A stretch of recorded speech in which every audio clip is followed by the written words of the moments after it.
plumbers, phones.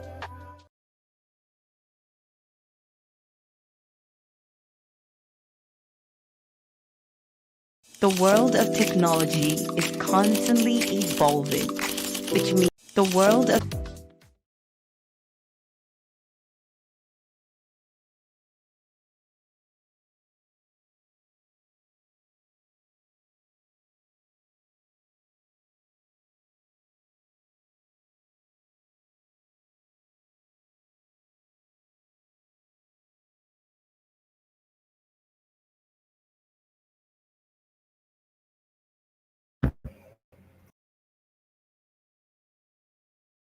Ever felt like you were juggling chainsaws while riding a unicycle? Welcome to the world of project management. It's about turning chaos into order and dreams into reality. Hi, my name is Michelle. Imagine building a house. You need architects, builders, plumbers, electricians, everyone working together, on time and within budget. That's project management in a nutshell. It's the art of planning, organizing, and leading teams to achieve specific goals. So why bother with project management? Well, it's like having a superhero cape.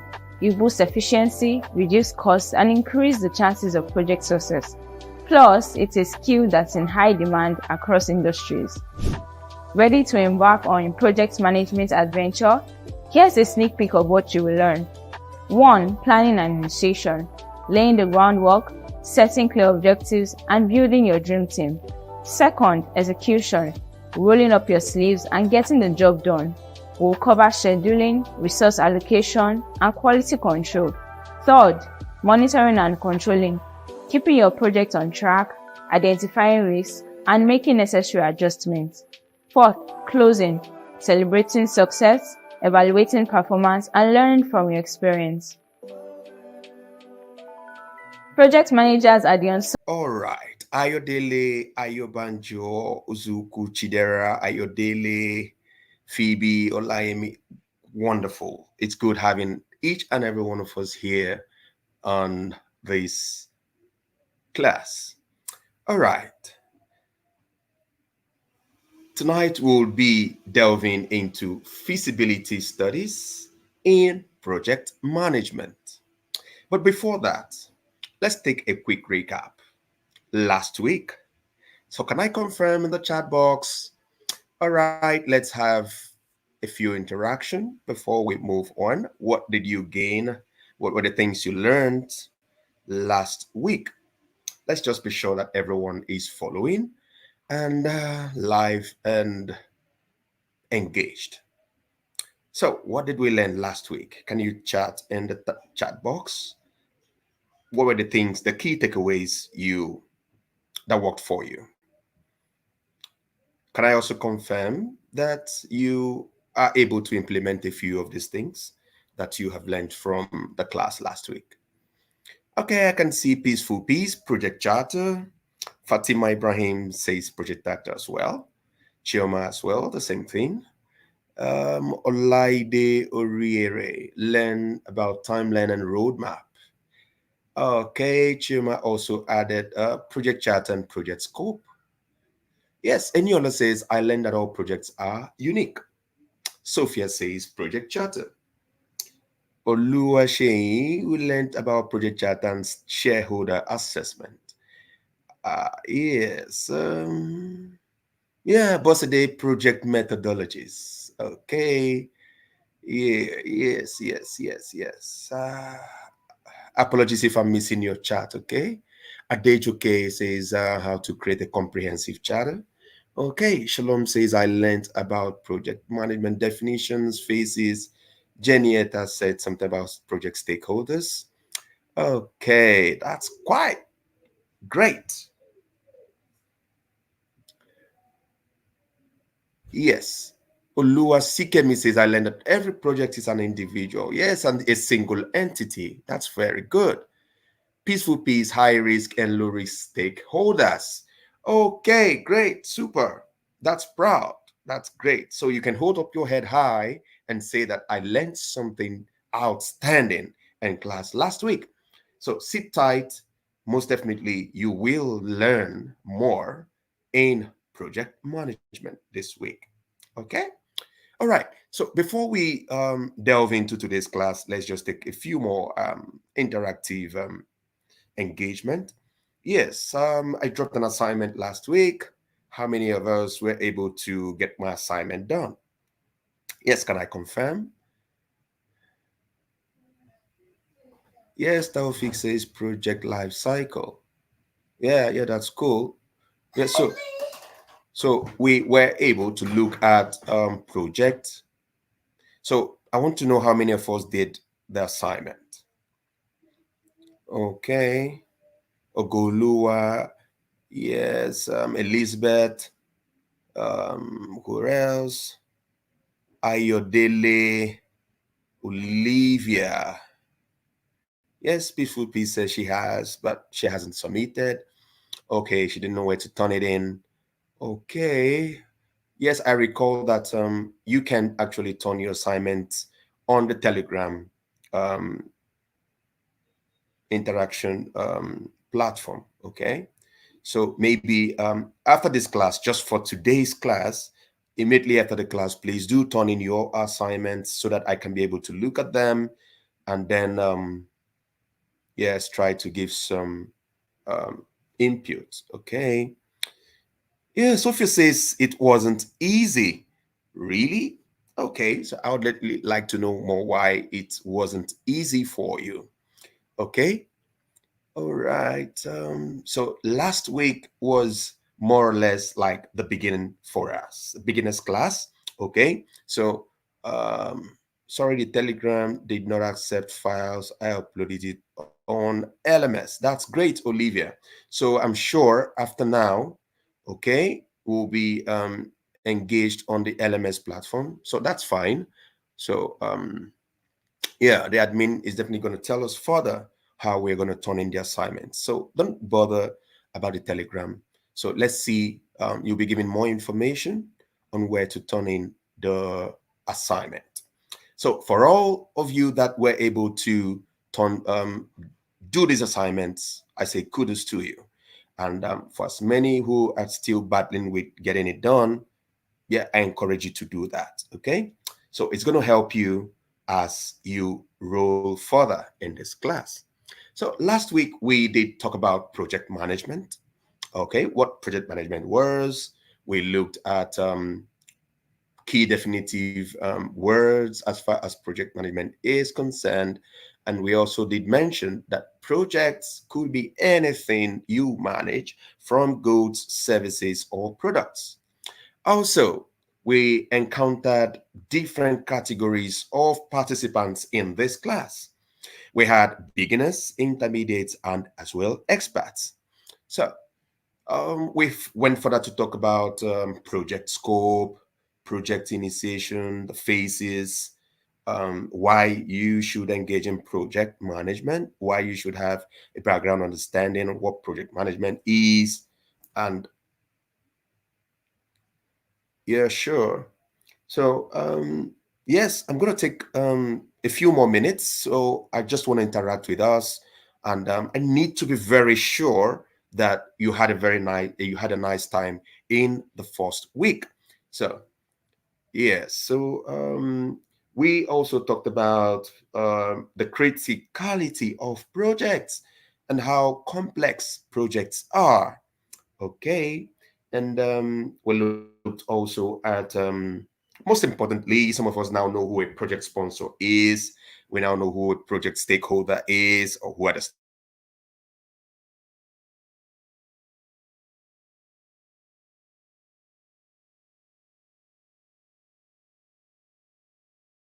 the stakeholders. Furthermore, we look at things that projects require, and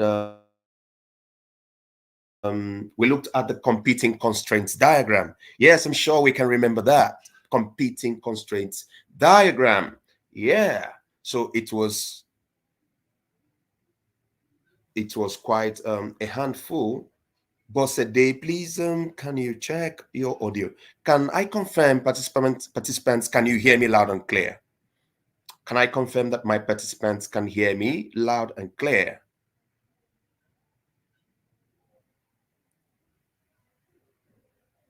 Yes, in the chat box, please confirm that you can hear me loud and clear.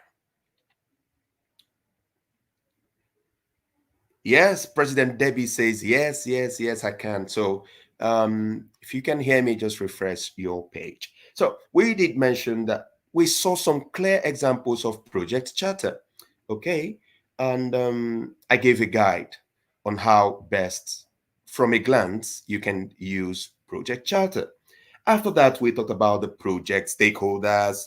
We looked also at one key diagram called the stakeholder assessment grid, where you can actually know, list out your the project stakeholders, and then you can classify them based on either are they high risk, the low risk, what is the level of impact they're going to have on your project. So yes, let's take a few more questions. Are there things that were not clear to you? And let's just address them while we prepare. Because today's class is, you don't have to miss it for anything. Okay. All right. Competing, competing constraints. Yeah, not completion constraints, competing constraints. So we have cost, we have quality, we have deadlines, we have content. Okay, so I'm just trying to answer Dorothy. So when you talk about competing constraints, these are the constraints that you will definitely encounter in your project. So there need to be a clear understanding of the cost. How much is this project going to cost me? Okay. What are the expenses or the expenditure to produce a product, deliver a service, or achieve a goal? And then we looked at the deadlines. Every project has a deadline. So every project must be time bound, must be specific. Okay. All right. And then we talked about the content. What is the content of your project? Okay. And then the quality. So the quality is that standard, the level or the grade of your product, service, or the process. So it's very important that as a project manager, you must try to bring on board good expertise on whatever you're going to deliver. Because if you do well, you will definitely get more projects.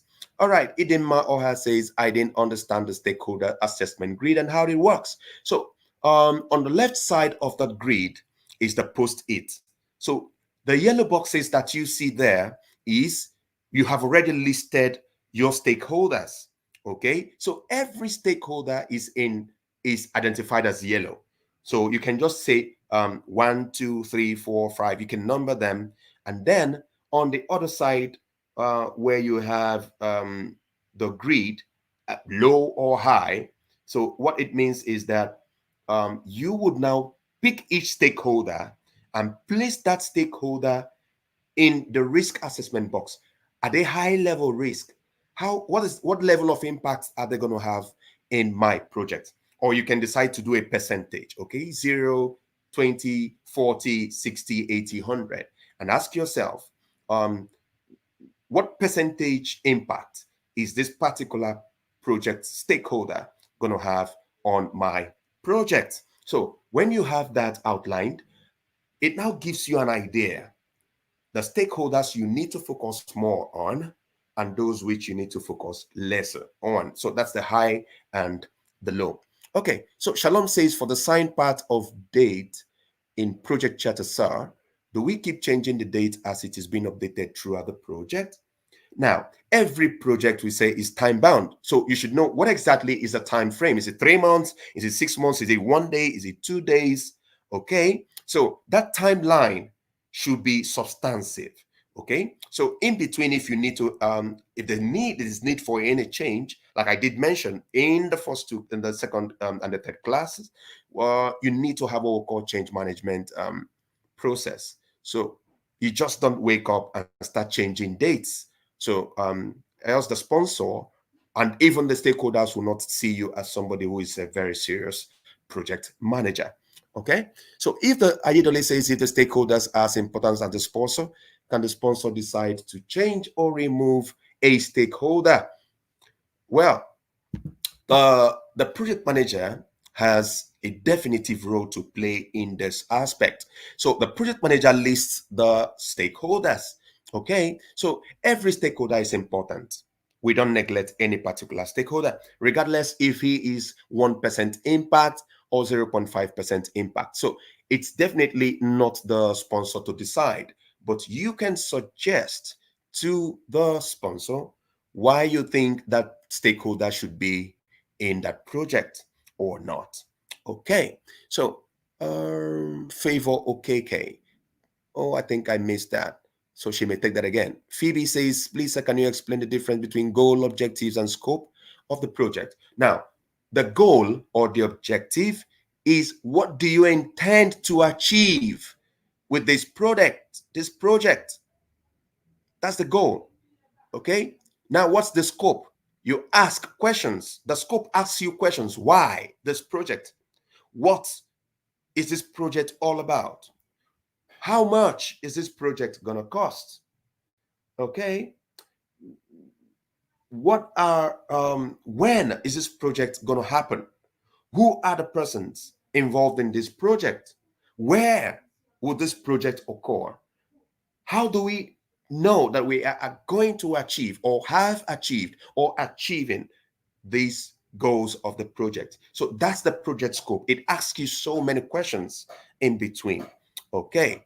All right. Can we, Ogolo says, can we use project charter to source for funds from donors and funding agencies? No, you need to have a proposal. Okay. So tonight we're going to look at feasibility studies. So there you can have, I think you're going to know more about that. Okay. So Ogolo, stay tuned.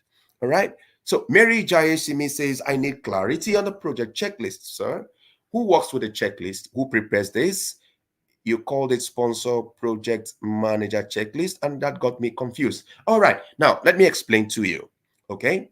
The sponsor needs a checklist to understand what exactly is the project manager doing in this project. Okay. So the sponsor has that checklist because it needs to be sure and engaged with the project manager to understand what exactly is he doing, what exactly is she doing, who does what. So I need to be able, as a sponsor, to understand my project manager clearly. So that is the essence of the checklist. So the project manager can also come up with his or her own checklist. That's why we call a project charter. Now, that project charter gives you clearly who does what, the roles and the responsibilities of each particular team member on the project. It also guides you to know the timelines. It also enables you to understand how much the budget. It gives you clear definitions of what else that needs to be done in the project. So every aspect of the project manager handles. But in the sponsor project manager checklist is majorly being controlled by the project sponsor. So he needs that checklist to be able to identify who is doing what and can be able to call the project manager to order. All right. Are the sponsors not part of the stakeholder? Obioma says sometimes it depends. Okay. So there are dependencies. A sponsor can be part of the stakeholder. So it all depends on the role he or she is playing in the project. But like I did mention in the previous class, a sponsor must be treated as a sponsor and a stakeholder must be treated as a stakeholder. So if the sponsor is coming in as a stakeholder, then he or she doesn't need to identify himself as a sponsor under the stakeholder role. So that needs to be clear. All right. So milestones. Egove says, sir, please explain the difference between milestones and deliverables. All right. So a milestone is after 3 weeks, I have done this. Okay. So I am expected to deliver XYZ task in 3 weeks. So the milestone is At the end of 3 weeks, did I meet that target? So you're setting milestones for yourself because it's going to lead you to an achievement. But the deliverables is just like you're listing out. You're telling yourself, these are the things that need to be done on the project. Each step, every step I take comes with a particular deliverable. So there can be 3 deliverables, there can be 4, there can be 5. So then you can now have maybe 1 or 2 or 3 milestones. So let's say when you finish task deliverable 1 and 2, you can say, yes, you've met 1 milestone for yourself. When you finish deliverable 2, 3, and 4, you've also met another milestone. So you take it 1 step at a time. Yeah. Lauren Waju says, as a preliminary manager, can you work a construction company to manage a project? Yes, yes, yes, yes, yes. Yeah.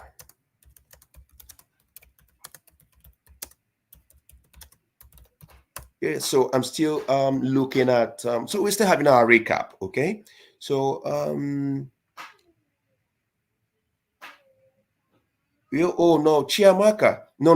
We have not started yet. Okay. We are still having a recap. Okay. So I just want to bring everybody in this class tonight to the same page. Okay. So that we have less questions to ask during the class. So I don't want much questions during the class. So that we can have time to focus on today's class. Today's class is very, very, very important. Okay. All right. Okay. Yes, Favor says, please, sir, can you show the slides of the stakeholders as you're explaining? It will be more clearer. All right.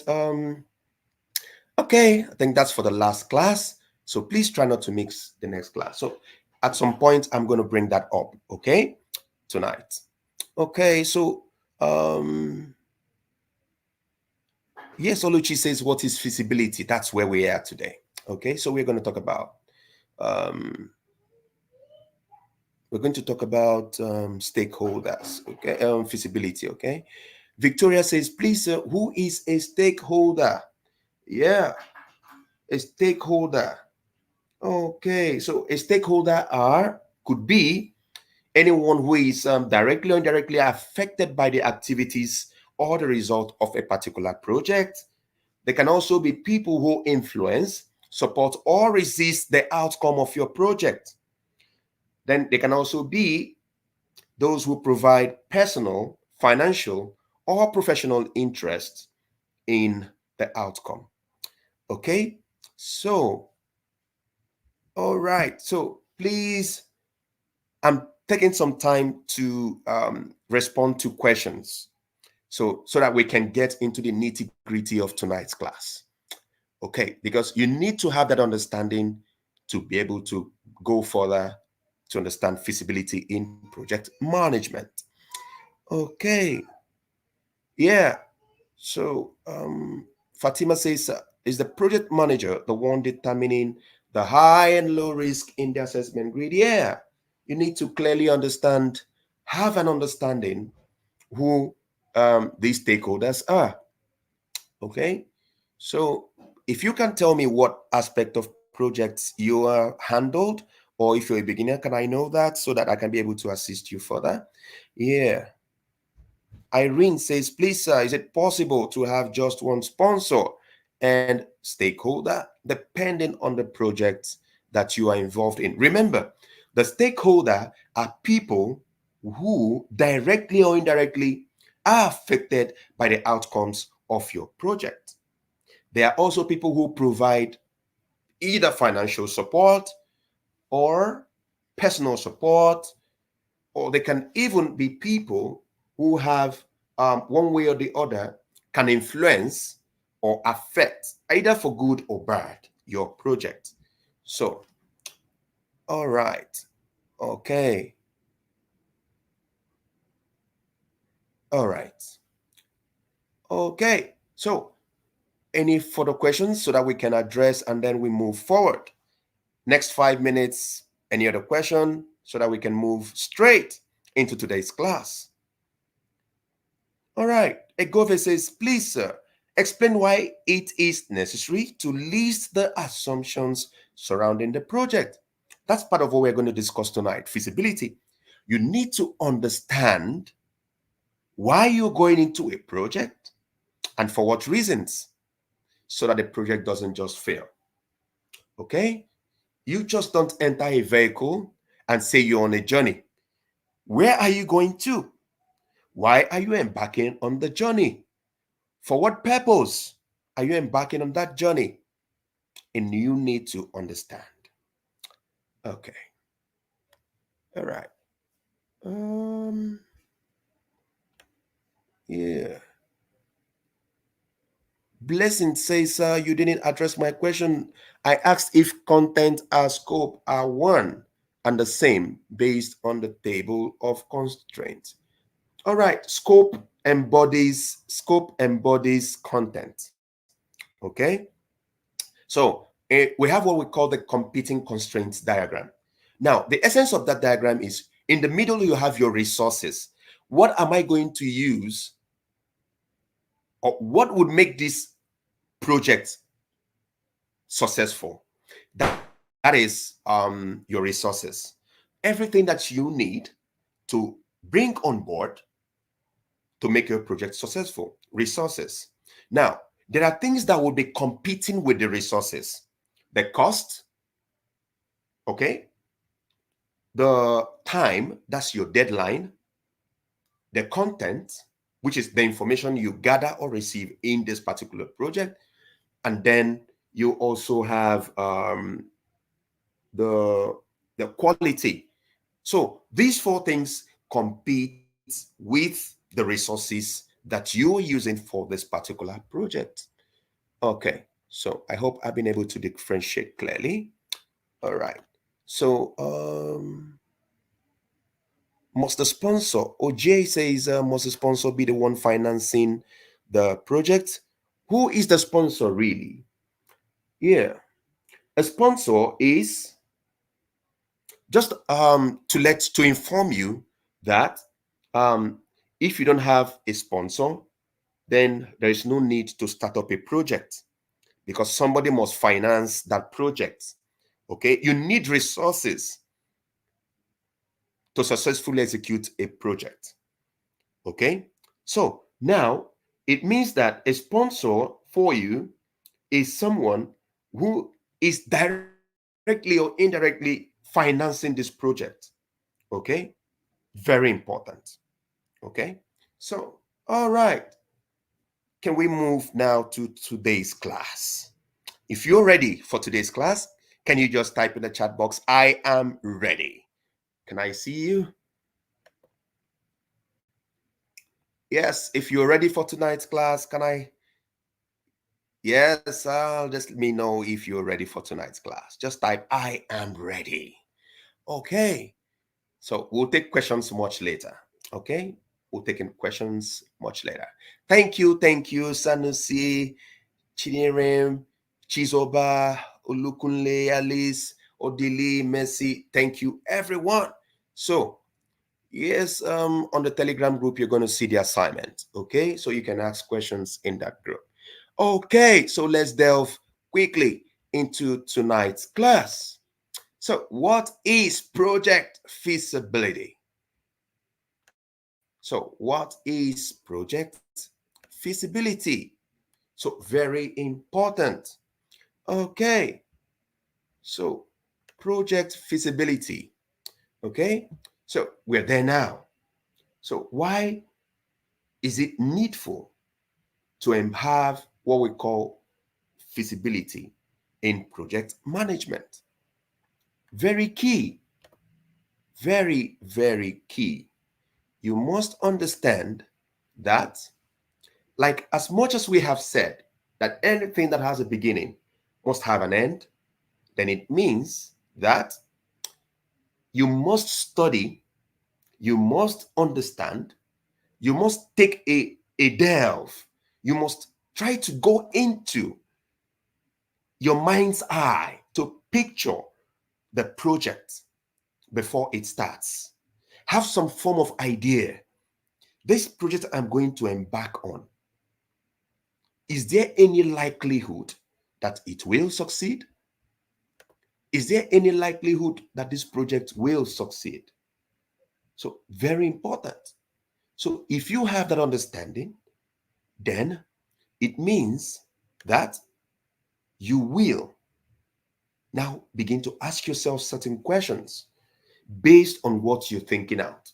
So, that process of trying to understand in your mind's eye the project, okay, that preliminary analysis that you are going to take, the step you're going to take to understand if that particular project is going to work, is what we call the feasibility study in project management. So we use it to determine the feasibility of the idea. It helps us to understand whether this particular project would fly legally or technically, or I can justify that this project would work. So it also tells us if the project is actually worth the investment. So if I am going to put in 5 billion naira into this project, how am I sure that the 5 billion naira will not go down the drain? So these are the questions that we address in talking about feasibility study in project management. So project feasibility is the study of a project's various elements to determine if it has the potential for success. So you must understand to a certain level, if the sponsor gives me XYZ resources, would that resources, after putting them into good use, bring success to the project? By the way, projects we are talking about here, it may be that you are in charge or a project manager for, um, like I did mention, I gave an example of monkeypox. I said that monkeypox eradication in Nigeria, you are made the project manager or the team lead, the project lead for this particular project. Now, how can you ensure that monkeypox will not spread further in Nigeria? So the essence is the role has been given to you as the project manager. The project sponsor is the United Nations or the Federal Ministry of Health in Nigeria. And the cost for this particular project is 50,000 US dollars. I'm sure that you're not going to play on this. So most definitely, you are going to recruit some team members. But before that, you need to ask yourself, is it possible to eradicate monkeypox? That's the first question you ask yourself. Where am I going to work? Who am I going to work with? When is it expected for me to resume? And where is the location? Am I working in the entire country? Or am I working in a specific local government? Or am I working based on the places?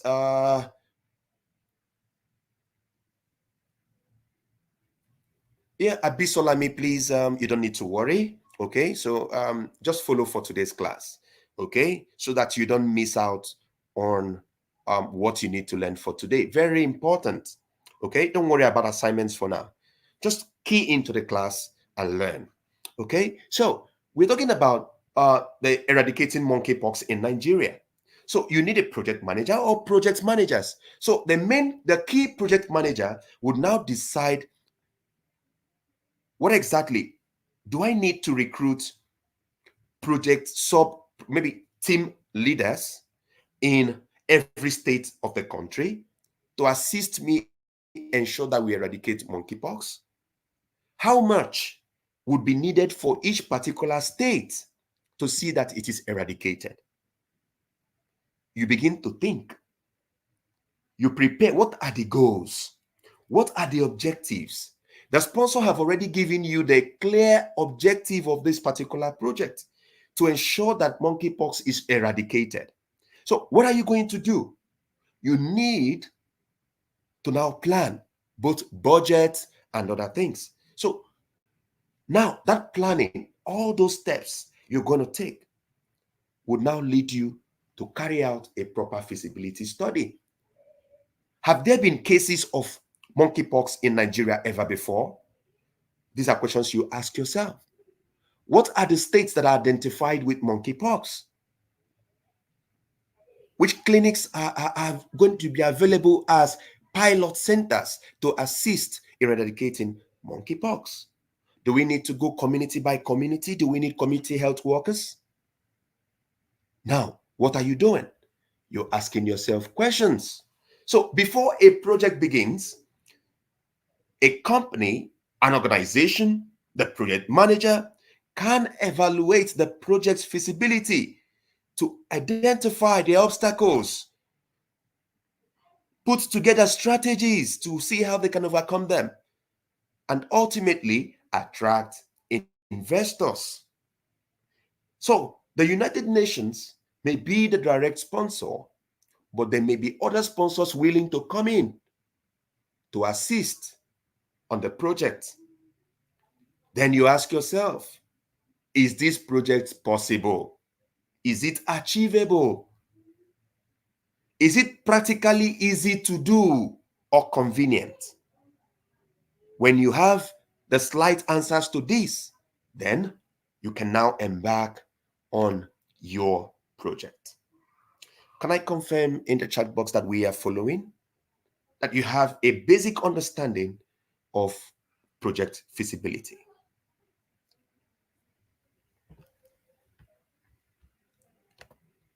Yes, so I need to understand that you're flowing with me on this first page.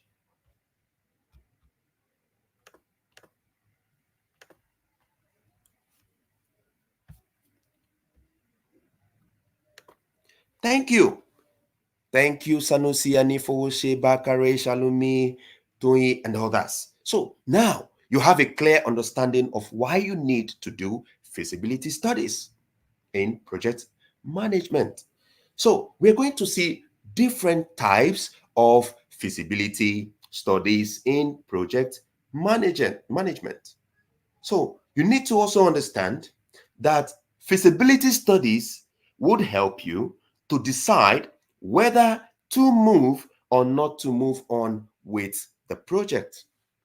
So that is the first stage. Should I or not? So if yes, you need to move forward, then the next step is understanding what types of feasibility studies do we have. I gave an example of monkeypox eradication. You may also, okay, so let's just take in the chat box, can I confirm different projects we are engaged in? So we can, as the class goes on, we'll be able to identify with, be able to relate with your particular projects and how to assist you further to give further insights. Okay, so we'll be talking about types of feasibility studies. So feasibility study is not just too generic. It's either it is technical feasibility you're embarking on, or economic feasibility, or legal feasibility, or operational feasibility, or scheduling feasibility. Okay, Jesu Joan says the Smile campaign. Irene says summer boot sales project. Yes, in sales, profit is very important. Oh, Gift of Brother says construction. Fatima is a virtual personal health assistant. So Kemi and Gift are in construction projects management. Abisola is in medical, while Adeni is constructing a 3-bedroom. So if you don't embark in proper feasibility, nobody will live in that 3-bedroom project. It's either the project collapses while somebody is living in there, or While you're still building, the project would collapse. So it's very important to understand the soil. It's very important to understand the types of block that you are going to use. Is it 6 inches? Is it 9 inches? How many blocks would be needed? 2,000 to get to lintel level, or 5,000 blocks? Jenny is in real estate, yes. Marianne is a wholesale KYC, yeah. Buying a, yeah, I'm Raibure. Fundraising for Foundations Library. Yeah, Rachel Orange is building a website. Yeah, so Yemi is the gender-based violence expert. Boss Sede is an IT security project manager. So now we can relate better. Iniolua is into fashion. Shalomi is distributing laptops to women and girls. So we can also see marketing campaign, standardization of laboratory procedures. So now we can clearly say here that you need to understand the project you are involved in. So treat every project as a single unique entity. Do not generalize. Okay? Try to understand this project I am involved in. Has somebody been there before? Has it been done before? What am I going to do differently? Why am I called the project manager for this particular project? So you need to understand. So the viability of that particular idea you're bringing on board. You need to list out the goals. You need to know the mission. You need to have clear deliverables set for each stage, from the initiation to the planning to monitoring and control to execution and then to close out. So you must have a clear understanding in your mind's eye, a picture of this is where I'm starting. This is where I want to get to in the first month. This is where I want to get to in the second month. This is where I want to get to in the third month. That is if you have, like, for example, a 6-month project. And then at the end of the project, is it something that needs to be entirely closed out and phased off? Or there needs to be sustainability on this particular project? So even if you're handing over, there needs to also be sustainability plan.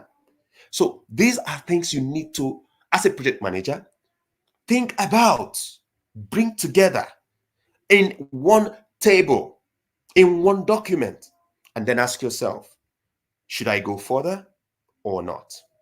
Okay, so let's go quickly into the first aspect, technical feasibility. What is technical feasibility? Okay, so technical feasibility is where you are assessing the technical resources available to the organization. Remember, we did mention something about, do you need to outsource at some point? Do you have the expertise? Do you need key experts from that will bring in experience if, for example, you're a beginner and things like that? So from the technical aspect, it will help you determine if these technical resources that you have will meet the capacity, okay? And if the team on board is capable of converting these ideas into systems that work. It also gives you an idea to evaluate, especially those who are in the IT. Like you, someone mentioned that she's building a website or something. So if you are building a website, you need to understand the language of the product manager. Or the sponsor comes to you and says, oh, can you design a website that is user friendly, okay, not so ambiguous, not something that instead of making things easier will make things worse. Something that the landing page must be something that everybody can smile with. So looking at the landing page, I must be able to say, yes, I understand clearly what this organization is about. That is it. So you must understand the technical requirements, okay, of the project. So, for example, let's say you need to travel in a train. What type of train would I travel with? Is it a speed train? Is it a locomotive train? How many hours would that train take to reach from Kaduna to Kano? Would it have been better, or would end users ask, why would I even bother to take this particular train for 2 hours when there's a vehicle that will take 30 minutes? So remember that if your train is taking more than expected time for other means of transportation, then it may not meet the requirements. It may not meet the desire. So the desired outcome would already have been defeated from the onset. So it's very key to understand that those whom you are going to work with must have clear technical expertise that they will bring on board to ensure that the project is work in progress. Okay, Titi Lokbe, is the technical feasibility also to be determined by the sponsorship available? Let's move and then you'll get more insight. All right, so let's talk about the second aspect. Okay, the second aspect is economic feasibility.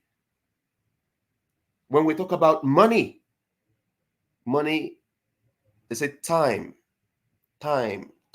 is money. Time is money. Okay, so the economic feasibility we are talking about here is where you have to assess what are the costs. That we call it cost benefit ratio, cost benefit analysis. So at the end of the day, what is this project gonna cost? So there you have to analyze how much will this project cost us.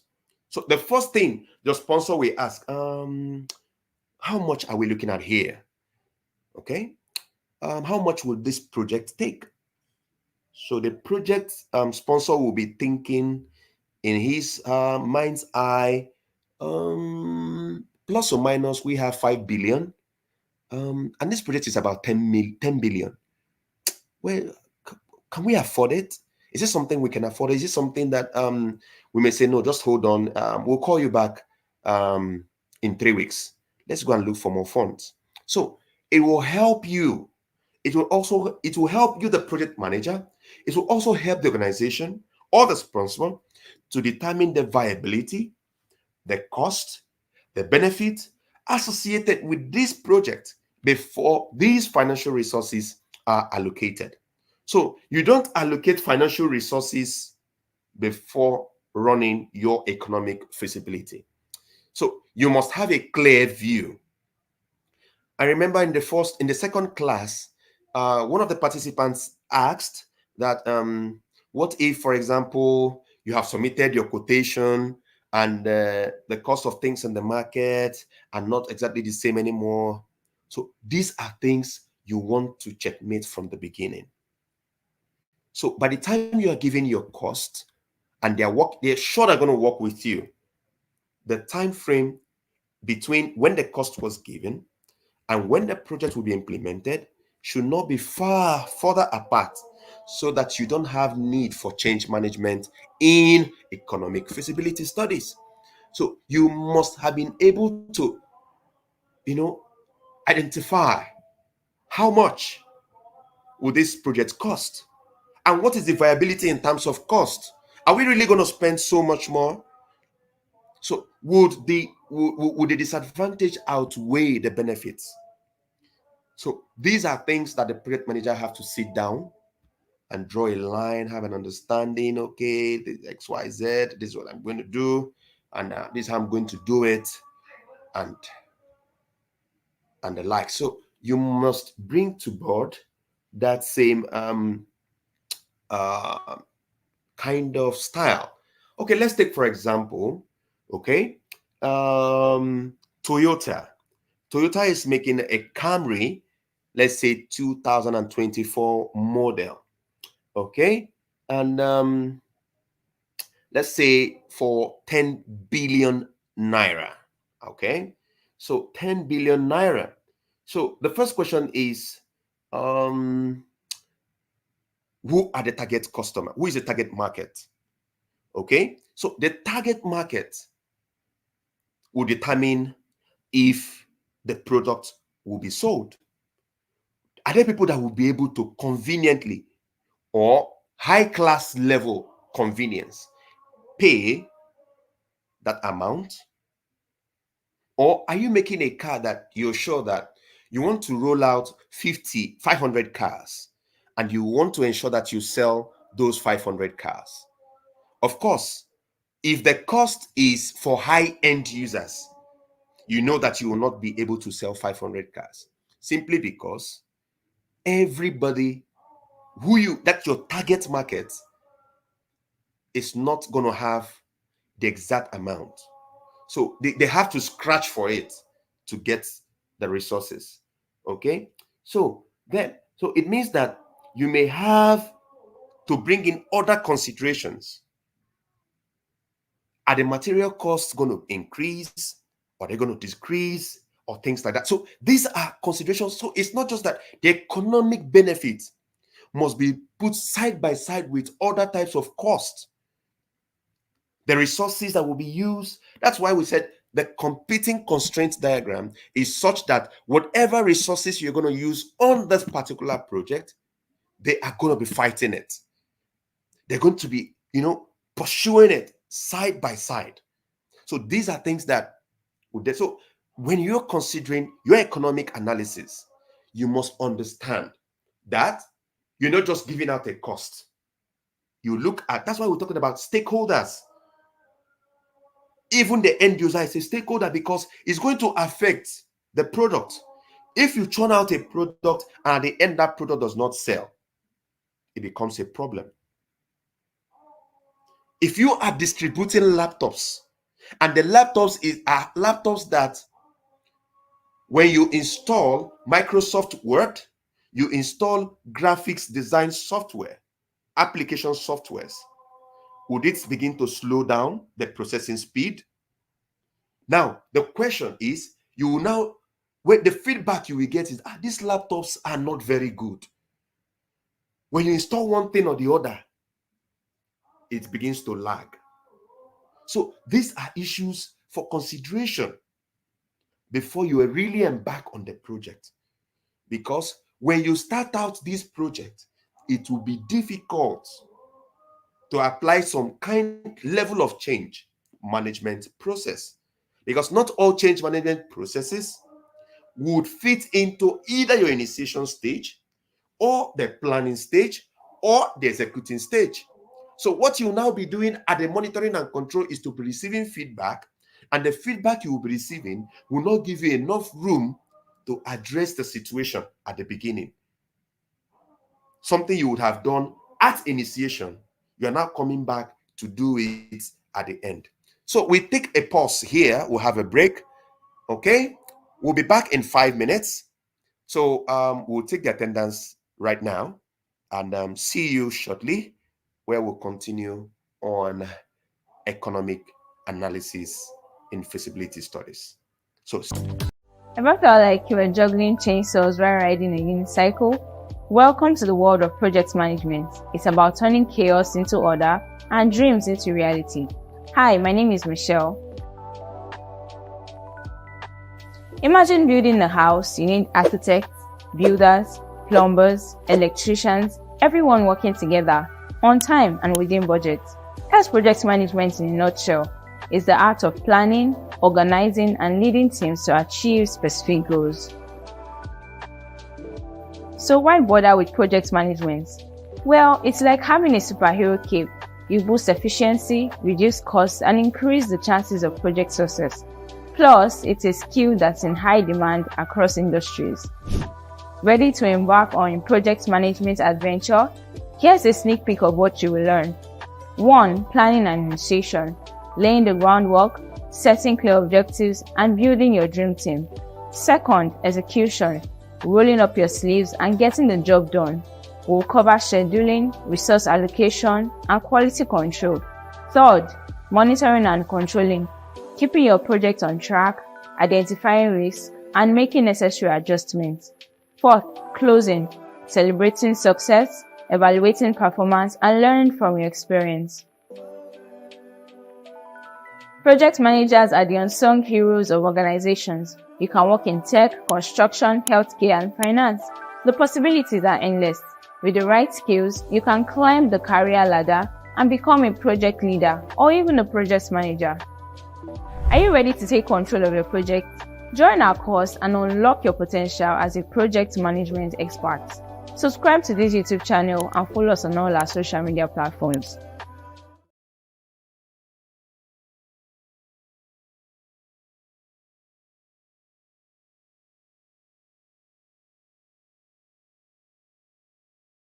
Ever felt like you were juggling chainsaws while riding a unicycle? Welcome to the world of project management. It's about turning chaos into order and dreams into reality. Hi, my name is Michelle. Imagine building a house. You need architects, builders, plumbers, electricians, track, identifying risks, and making necessary adjustments. Fourth, closing, celebrating success, evaluating performance, and learning from your experience. Project managers are the unsung heroes of organizations. You can work in tech, construction, healthcare, and finance. The possibilities are endless. With the right skills, you can climb the career ladder and become a project leader or even a project manager. Are you ready to take control of your project? Join our course and unlock your potential as a project management expert. Subscribe to this YouTube channel and follow us on all our social media platforms.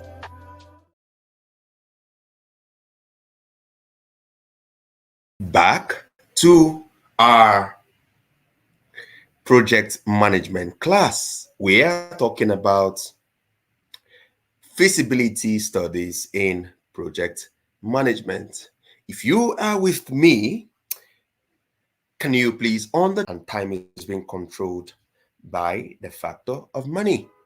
So every project manager needs to clearly understand that he needs to do what we call proper, adequate cost-benefit analysis of the project, because it will help to determine how viable that project would be before the sponsor allocates financial resources for that project.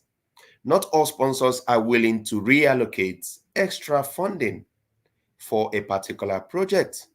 Some sponsors will even tell you that they have more clear understanding of how much that is needed to run that project.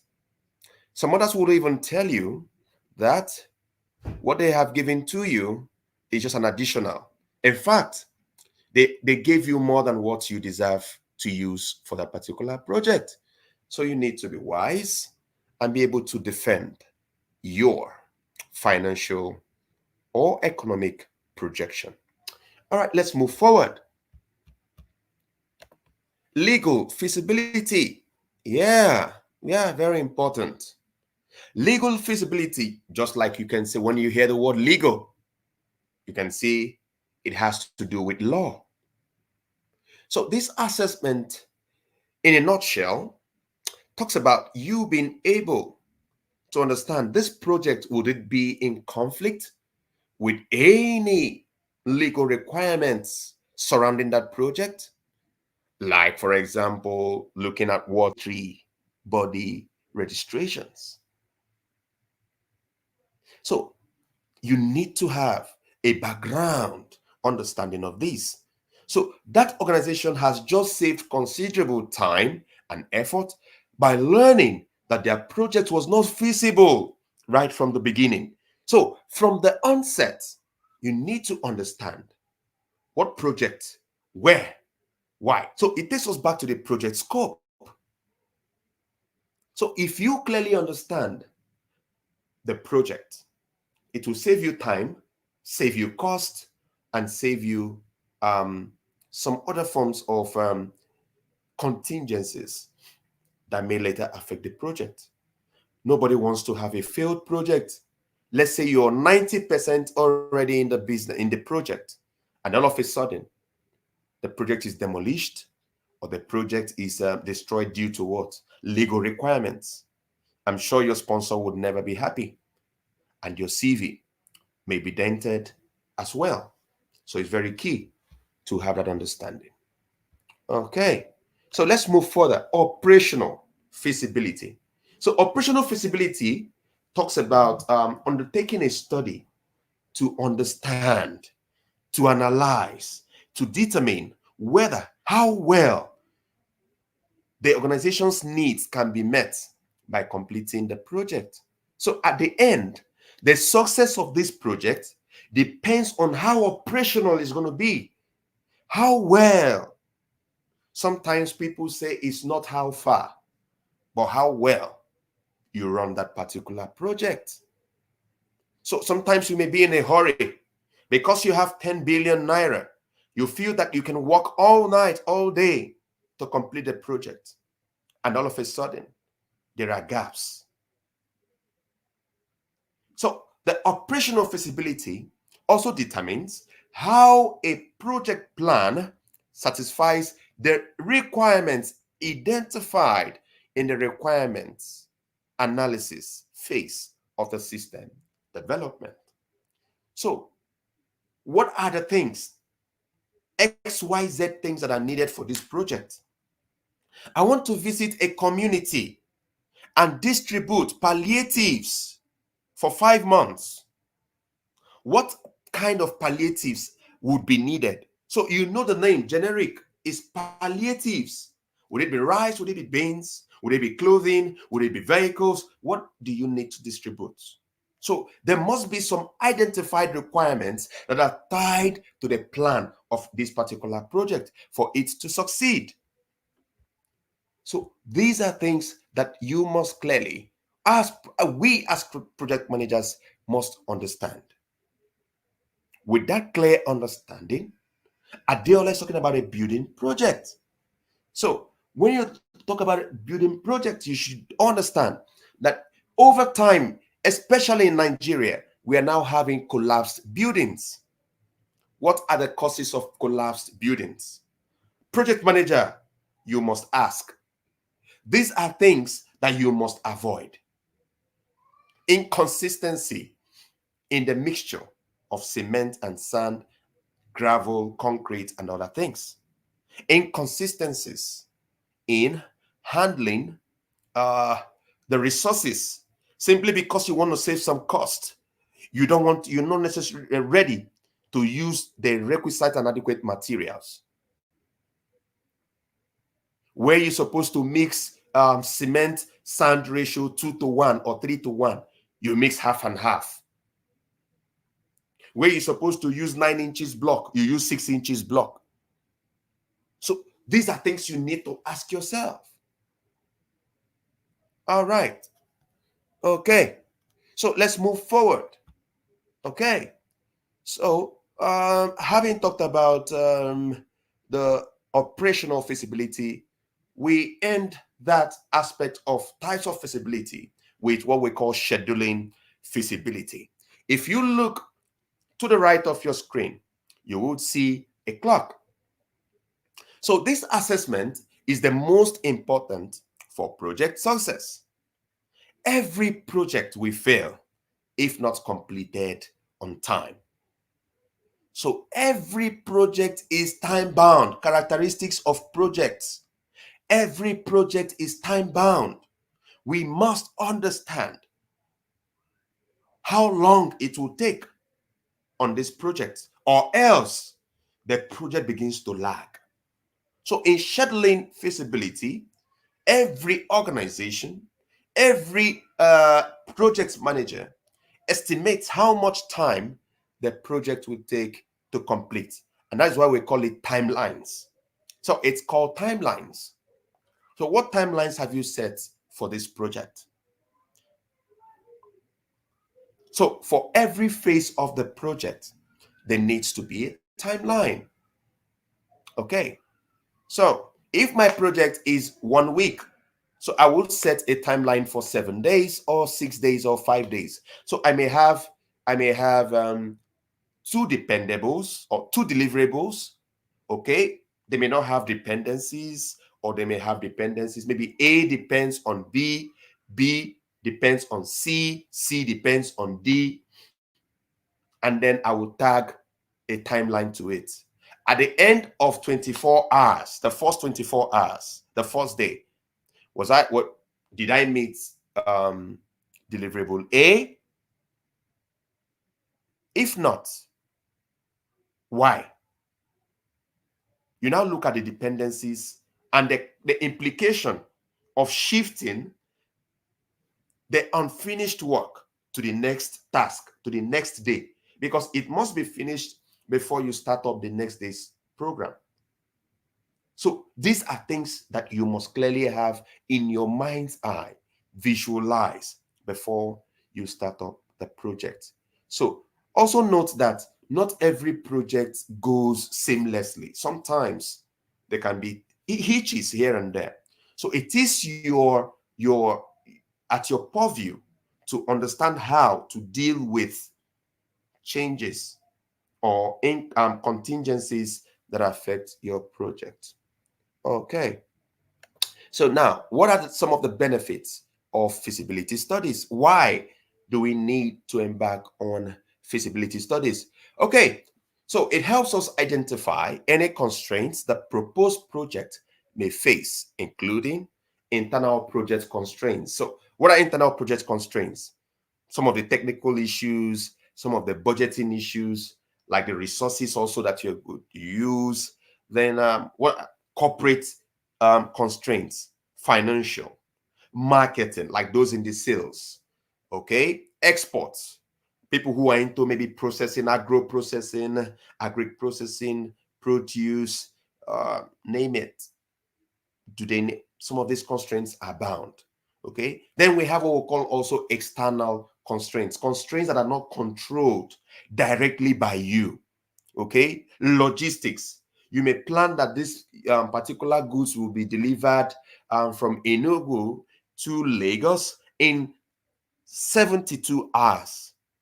You now come to discover that on the way, maybe the vehicle will break down and things like that. It takes more than 72 hours. Then you look at the environment, the regulations, the laws guiding that particular project. So these are all the things that need to come on board. So it will help you to identify which resources needs to be taken care of and at what time and when. So being aware of these things beforehand helps you to plan ahead. Oh, I knew that this would happen. I had a foresight that is going to occur. Now that it has come, because I have planned for it, I will be able to follow this XYZ process to tackle it. So it gives you an opportunity to thrive. What are some other benefits? Helps you improve team focus, helps you to identify new opportunities. It also provides valuable information. Yes, we call it a go, no go decision. So, would I go ahead or would I not go ahead with this particular decision? So, it gives you a guide, foresight into the unknown. It prepares you advance ahead of time. It also helps to narrow the business alternative. Okay, what am I plan B? In case plan A fails, this is my plan B. In case my plan B fails, this is my plan C. It also helps you to identify valid reasons why you need to undertake the project. Hey, PM, why are you doing this? Oh, I am doing this because of this. I am doing this because of that. It enhances the success rate by evaluating multiple parameters. So by the time you embark on feasibility studies, it gives you an idea of different aspects of the project. It gives you the time. When should I bring this on board? When should I take this? When should I do this? Take this decision? How can I mitigate against this risk? What if this stakeholder is going to affect this project 90%? Is there a way of reducing his impact to 80? Are there alternative options? So it helps you in what? Decision making. It identifies reasons why you should not proceed on the project. Okay, so far, can I confirm in the chat box, are we together? How have you found this class so far tonight? How has it been? Yes, can I have your feedback? Yes, how has it been? How is the class so far? Are you following? Are you learning?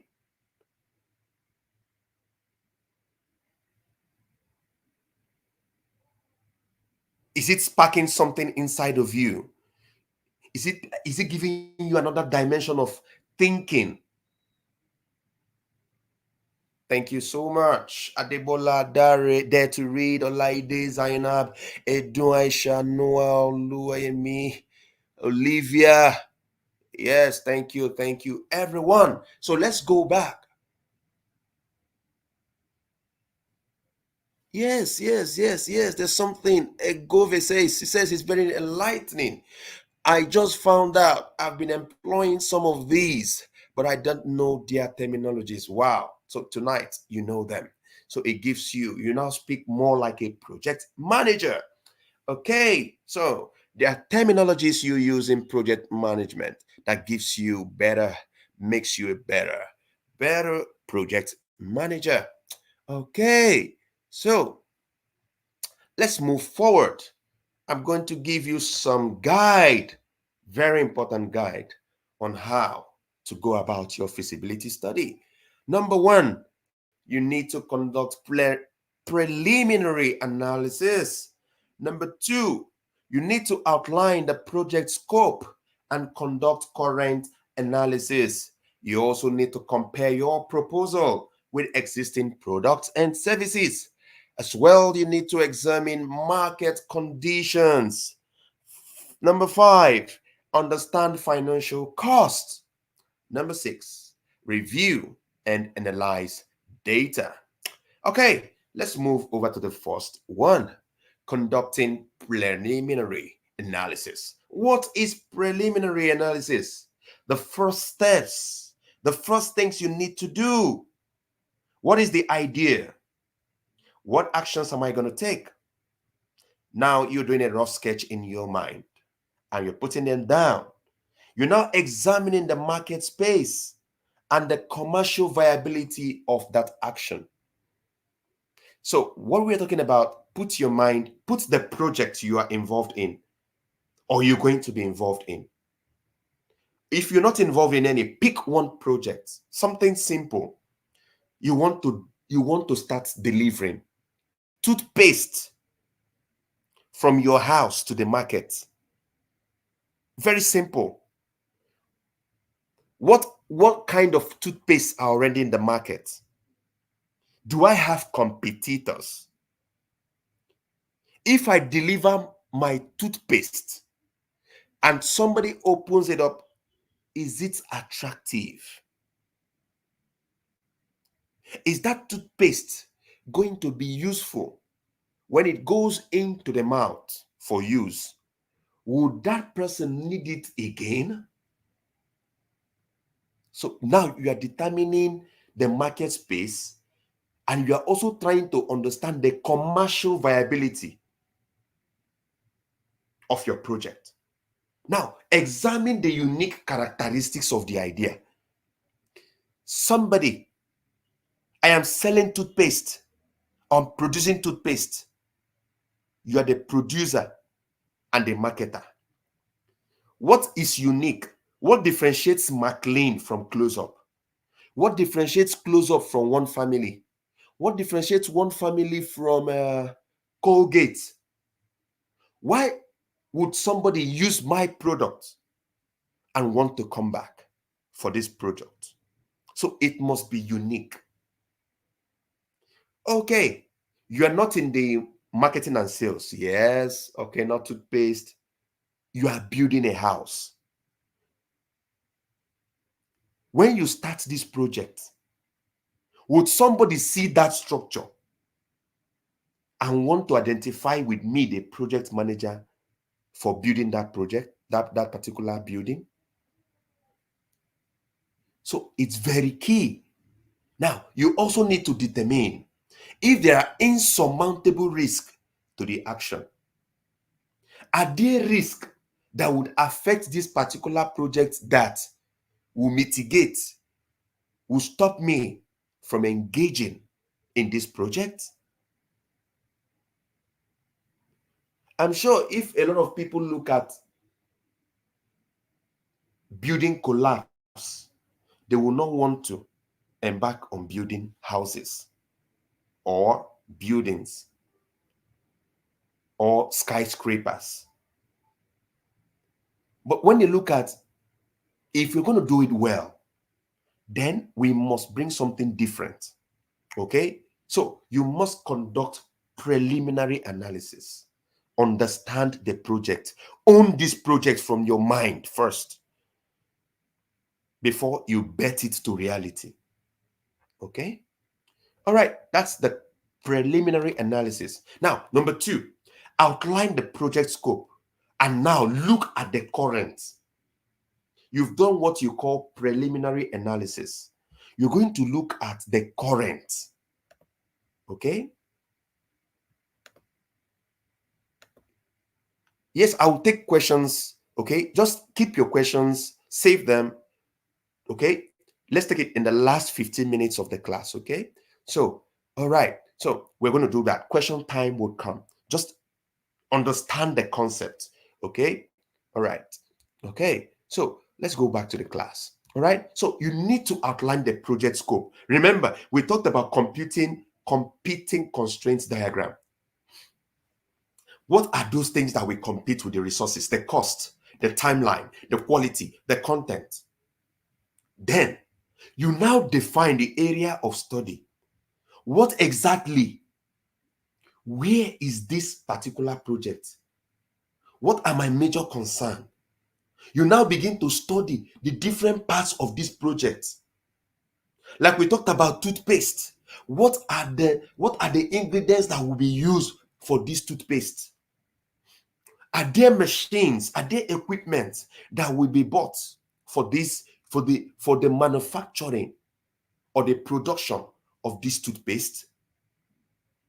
What are the unique things that are only key to this toothpaste that no other toothpaste will have? So that by the time it comes into the market, it will be different.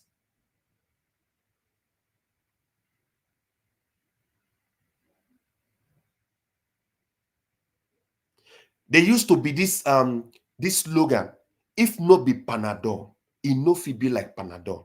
Why are they saying it no fit be like Panadol? There must be something that they have in their unique proposition that is giving them that edge, that they think that even till tomorrow, anybody who has headache must look for Panadol. So you begin to study the different parts. What market strategy am I going to use to bring my product into the market, to gain market entrance? You begin to look at the target market, the segmentation. Your product will never, your project is not for everybody. It must be unique to a particular. Then you now understand who are the different stakeholders, who are the end users. You are not yet in the project, but you are now having, you are trying to visualize every aspect of the project. You are trying to bet the project into life. Then you understand what is the current situation in the market of today. This, and me being a project manager, what is the project going to bring to the table differently? Now you are considering the current situation. What if my product or my delivery or this project I am handling comes in? Would it be different? Would it gain traction? So these are some of the things you need to now consider. Okay, then you compare your proposal with existing products and services. Compare your proposed product or your feasibility study with others in the market. Are you the first person to build a skyscraper? Are you the first person to supply laptops to 17 local governments in Kaduna LGA? What have they done differently? I want 10,000 youths to vote massively in the next general elections. What am I going to do differently as a project manager to ensure that I win 10,000 youths, even more, to vote in the next elections? Are there voter apathy? Was there violence? How do I convince them?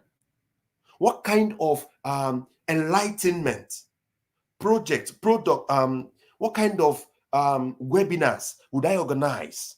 What kind of campaign would I bring to board such those in the market, those the market associations, the artisans, the motorists, the Nigerian Union of Road Transport Workers would see and say, yes, we're going to support. We're going to give our vote to this candidate. Are the risk higher than other competitive products or services? You also need to understand what the customer is looking for and does it meet their needs. Now, you are looking at the broader perspective of all the stakeholders now involved. So you don't narrow your mind. You think out of the box. Okay? So now you compare what you are doing with what have been done. So what makes you different is your unique proposition. Especially if you are in a sector where you are not just the person submitting a proposal. Others are submitting their proposals. So you must have a unique proposition. Then you examine the market conditions. You define the target market. Who are the persons for which this project is being bettered to life? Okay? So you ask yourself, okay, who are the target audience? Who are the people for which this project is being rolled out? Yes, Sarah said you need to do some level of critical thinking and analysis. You need to do that. Most definitely. You need to study the trend of your target market. Remember, when we're talking about target market, we're not just talking about those in it. When we mention market here is relative. So we're not focusing on people who are buying and selling. Okay? If you are in construction, we have S&M, we have SCC, we have CAT, we have Julius Berger. There are many. So who are the competitors in that market? So if you're talking about toothpaste, you know we have them enough. If you are talking about the conglomerate sector, there are many. If you are into cement, you know that it's not just one. So irrespective of where you find yourself, take your project as a single entity and identify for which purpose, who are the people for which this particular target market is being concentrated. You now study that market.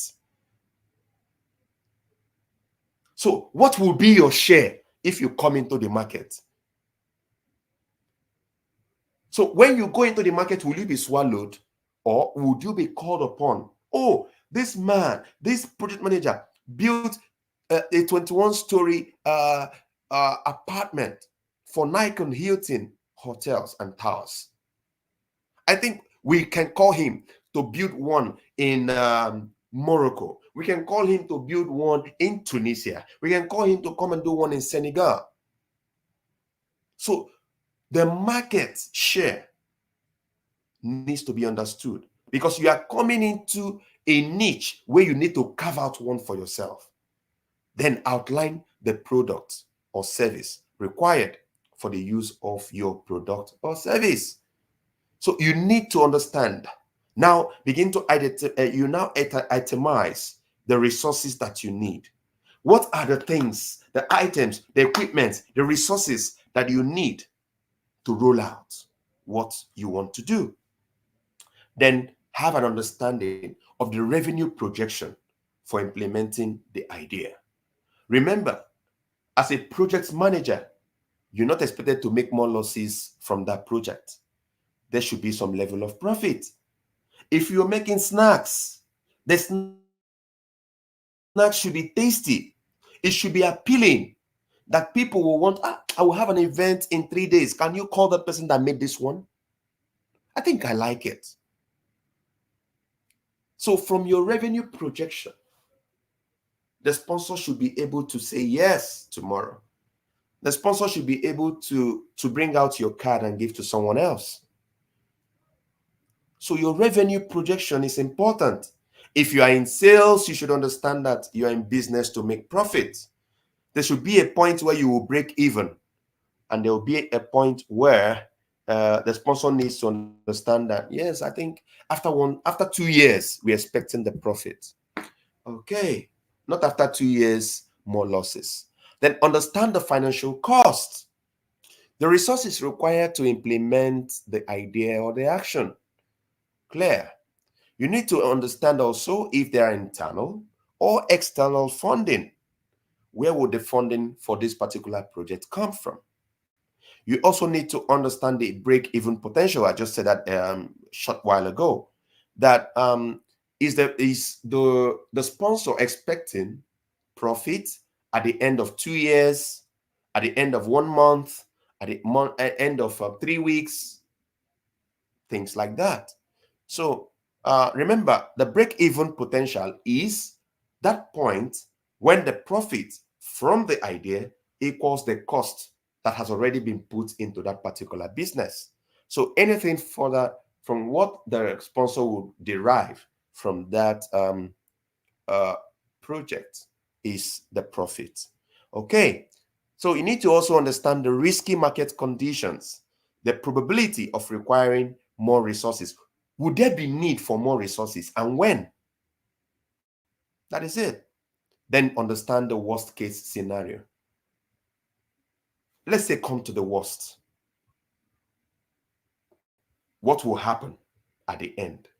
Is this project going to fold up if we start and somehow we don't succeed? What will happen? Have that at the back of your mind. That's part of the reasons why you are a project manager. Think of both the successes and think about also the failure of the project. All right. So then you have to review and analyze your data. Very important. So are there any risks you were not aware of before now?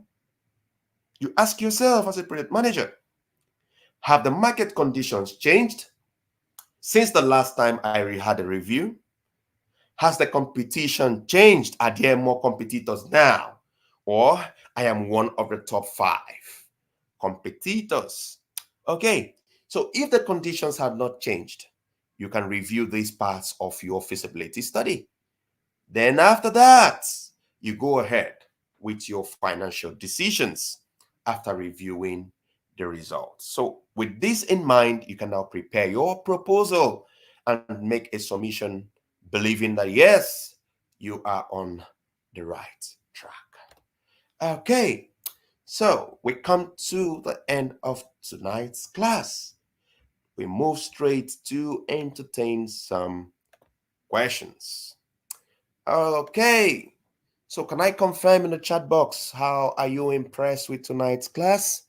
And let's take some questions. Okay. Yes, Chuma says, do your due diligence before taking any project. Very important. Very important. Okay. As a project manager, Matthew Victoria says one needs to be well grounded in understanding a lot of knowledge. Very, very necessary. Very important. Yes, Kulaya Timta says, I'm telling you, yeah, she's concurring to the fact that you need to do some thinking before you embark on a project. So you just don't wake up in the middle of the night and then say you want to embark on a particular project. You must first of all think through before you go ahead with that particular project. So, would the findings, Esther says, from this go into the business case? Yes, most definitely. So, you have to put in all things together and leave any stone unturned. Okay.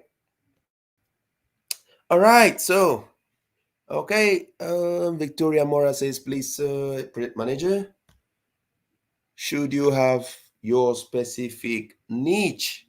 Okay. Can I know, Victoria, which area of concern that brought about this particular question? Because yes, if you are in the, like for example, those into the agro space, like maybe you are into products processing, maybe gari, rice, beans, whatever, you're in packaging, yam flour, corn flour, plantain flour, most definitely you need to also understand that you need a specific niche. You need to cover where exactly are you focusing.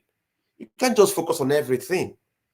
Okay, you must pick some where you are more experienced.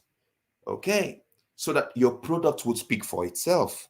Okay, so don't just be jack of all trade.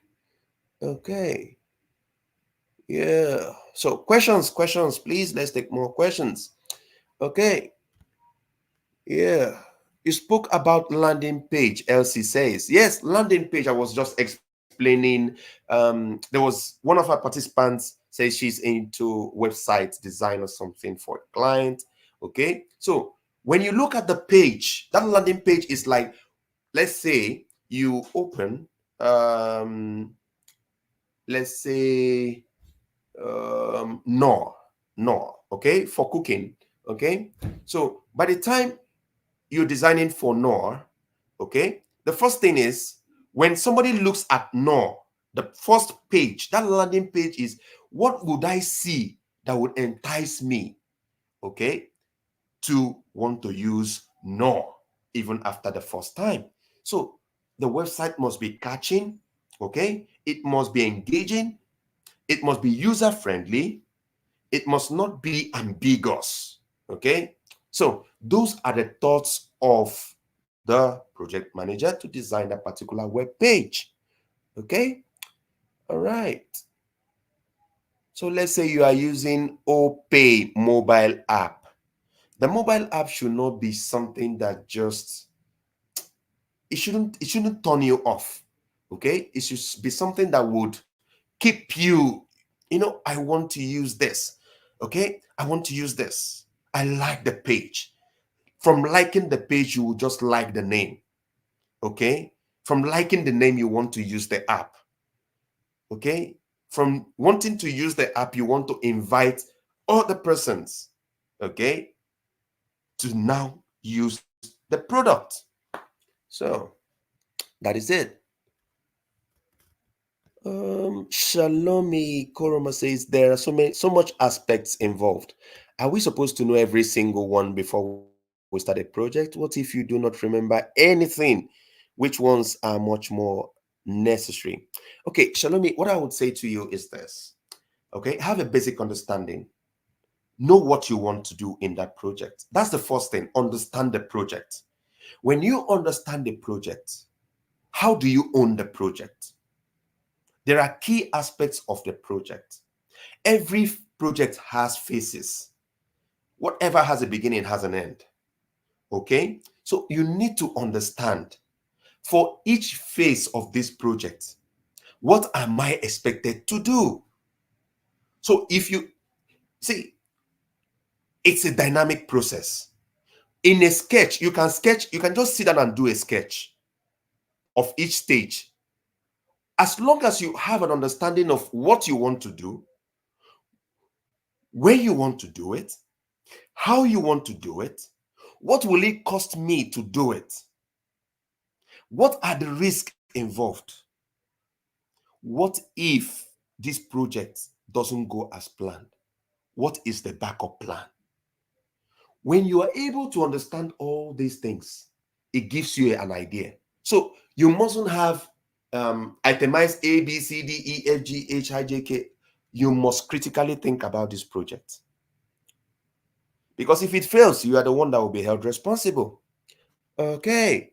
There to read says, so you have to make research and imaginative in software development industry. Yeah. You need to research. Very key, very key. Okay. So very important. Okay. So can there be more than one project manager, Olawumi Ojo says, in a project? Yes, there is. The most important thing is this. I think in the third class, in the Friday class, I did mention that um, roles need to be clearly defined. Okay, who does what? So if there are two project managers, they need to understand their role. So sometimes you are bringing a technical expert to be part of to be a project manager, maybe your assistant. Okay, that person needs to understand what exactly is he going to be doing on that project. So no two project managers does the same thing. Okay, so you must understand, why is this person coming on board and what is this person coming to do. Okay, all right. So Matthew Victoria says, I'm a beginner. I've not handled any project except my final year project, and I saw heaven and earth. Yes, I can agree with, I understand. In fact, I am picturing in my mind's eye the kind of heaven and the kind of earth that you saw. Yes, why? Simply because there are key things. There are some aspects. There are things that possibly were neglected, or you really did not want to neglect, okay, but you really know how to go about it. Okay, that's just what I would say. So now, even that your final year project was a project in itself. Okay, so understanding the beginning, the middle, and the end of the project makes you a better project manager. As a project manager, also welcome feedback. Have a mechanism that will provide feedback for your project. Okay, so that's one key takeaway. You may not get it anywhere, but have it at the back of your mind that you need what we call feedback mechanism in project management. Take criticisms, okay, so that you do better. Okay, so must I be a software engineer to be able to handle software projects? Favor? No. You can be a project manager overseeing a team of software engineers. Let's say you are providing, you're working on a mobile app. Let's say Uber, the Uber ride app. You may be, in fact, you are the project manager. Okay, so your sponsor just contacts you and says, I need Uber mobile app. The Uber app should be able to pick um, requests in Abuja, for example, and take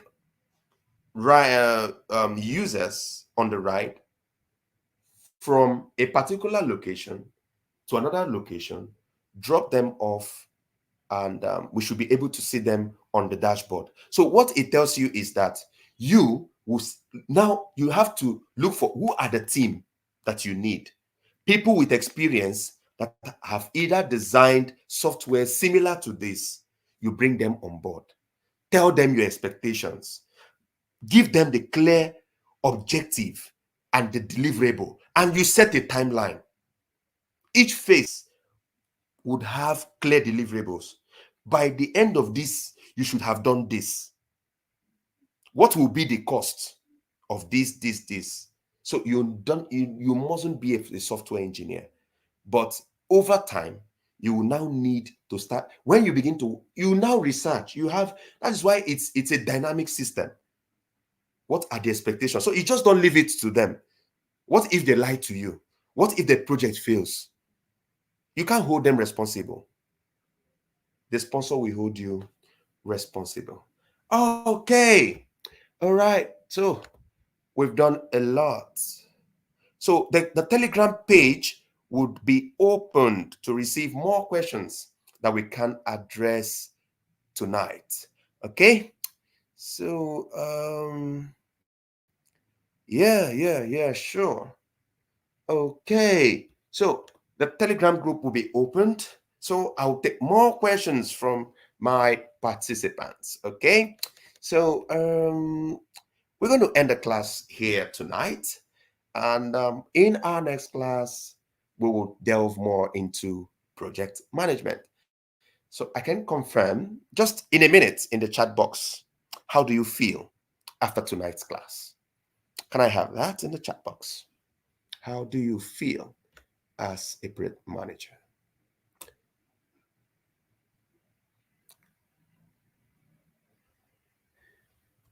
Yes, oh, yes. Olugbenga Ajayi. Can a decorator also be a project manager? Yes, you can. Okay, so send me a chat on the Telegram page and let's talk more about the role of a decorator as a project manager. Okay. All right, Lola, please. I want to have this your question on the Telegram page. Okay. So let's talk more over there. Okay. All right. Yeah. Nancy. Yes, my co-facilitator. Yes, she will be back soon. You at some point she'll be here with you. Okay. So I would definitely say hi to her. Okay. All right. So that is it. Okay. Yes, can a school administrator be a project manager? Yes, you project manager managing a school. Okay, so that would be all for tonight. Okay, we've had a very engaging, very interesting, and very relaxed time together. Once again, I remain Kingsley, and thank you for being on this course tonight. Okay, on behalf of Ladies in Tech Africa, I wish you a wonderful evening ahead. See you in our next class. Bye-bye. Ever felt like you were juggling chainsaws while riding a unicycle? Welcome to the world of project management. It's about turning chaos into order and dreams into reality. Hi, my name is Michelle. Imagine building a house. You need architects, builders, plumbers, electricians, everyone working together, on time and within budget. That's project management in a nutshell. It's the art of planning, organizing, and leading teams to achieve specific goals. So why bother with project management? Well, it's like having a superhero cape. You boost efficiency, reduce costs, and increase the chances of project success. Plus, it's a skill that's in high demand across industries. Ready to embark on a project management adventure? Here's a sneak peek of what you will learn. 1. Planning and initiation. Laying the groundwork, setting clear objectives, and building your dream team. 2. Execution. Rolling up your sleeves and getting the job done. We'll cover scheduling, resource allocation, and quality control. 3. Monitoring and controlling. Keeping your project on track, identifying risks, and making necessary adjustments. 4. Closing. Celebrating success, evaluating performance, and learning from your experience. Project managers are the unsung heroes of organizations. You can work in tech, construction, healthcare, and finance. The possibilities are endless. With the right skills, you can climb the career ladder and become a project leader or even a project manager. Are you ready to take control of your project? Join our course and unlock your potential as a project management expert. Subscribe to this YouTube channel and follow us on all our social media platforms.